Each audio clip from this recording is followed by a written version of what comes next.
not what you know. Wisdom is knowing how to apply what you know. Knowledge is knowing that a tomato is classified as a fruit. Wisdom is knowing not to put it in a fruit salad.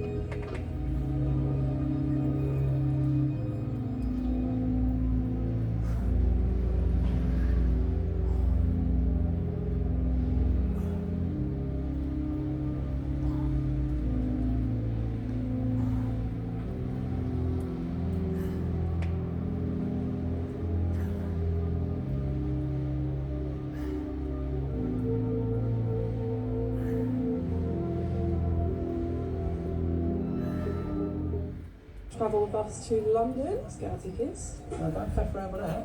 What? I put my trains on Uber. I have sorted your tickets. Oh my god, this is bliss. I can chill. Standing at the exact spot where the doors are going to be to realise how early we are. How's that? Done it before? Not the first row yet. Right, he's so happy with himself that he knows something that I don't. Literally, choose where you want to go from, where to, the day, bang. Wow. I knew something you didn't know. With your first train, you get your £5 off with your promo code. How easy was that?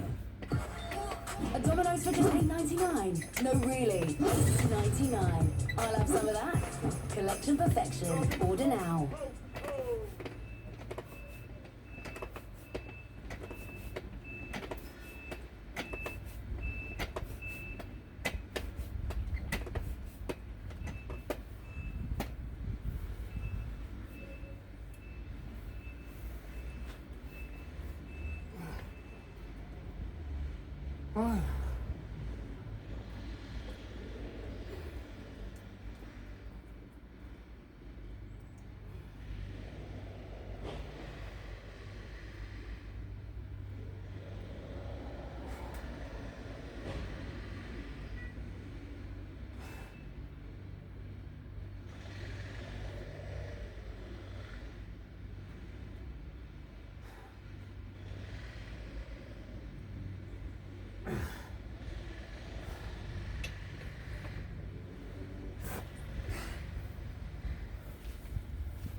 You most want to find will be found where you least want to look. There's this old story, it's from King Arthur, and King Arthur has these knights, right? They all sit around a round table, which means they're roughly equal. That's what the round table means. And they're off to find the Holy Grail, and the Holy Grail is the most valuable object. That's what it means. So they're off to find the most valuable thing, but they don't know what it is, and they don't know where it is.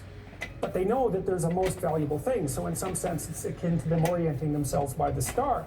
And they don't know where to look, and so what they decide is they have the castle, it's the middle of a forest, and so each knight decides to start looking for the Holy Grail by entering the forest at the point that looks darkest to him. And so what's the idea there? Well, imagine there are things that come easy to you and that you're fond of pursuing and that you're happy about pursuing. So you've found those and pursued them and you've mastered them. So you know all that, but then there's another place that you don't want to go. And so you haven't gone there and you haven't mastered it. And you're very small in comparison to it because you haven't mastered it. And so it has this monstrous aspect. If what you're doing isn't working, it's where you haven't gone that you need to go. And so I can give you another example of this. So let's say you're an agreeable person. And so you don't like conflict and you won't stand up for yourself. And you regard anger and the proclivity to provoke and to engage in conflict as something that's positively terrible. It's not only that you're not good at it, it's actually that it's wrong. So that's where you have to go if you're going to learn how to stand up for yourself. And imagine that you're afraid. Maybe you have something like agoraphobia. So there's a whole bunch of things that you're afraid of, and you don't want to go there. But if you want to put yourself together, then that's exactly where you have to go. And so it's frequently the case that what you want to find is to be found where you least want to find it. And that idea is echoed in the prominent stories of dragons and gold. It's exactly the same idea. the dragon is this terrible thing. It's this terrible predatory thing that lives forever and is very, very wise. And it lives underground, and it'll kill you. It'll burn you up in a second. But it hoards gold. And so you have to go there into the dragon's lair if you're going to get the gold. And that's a representation of people's paradoxical relationship with reality. It's like you have to go out there and confront it in order to incorporate what it has to offer to you.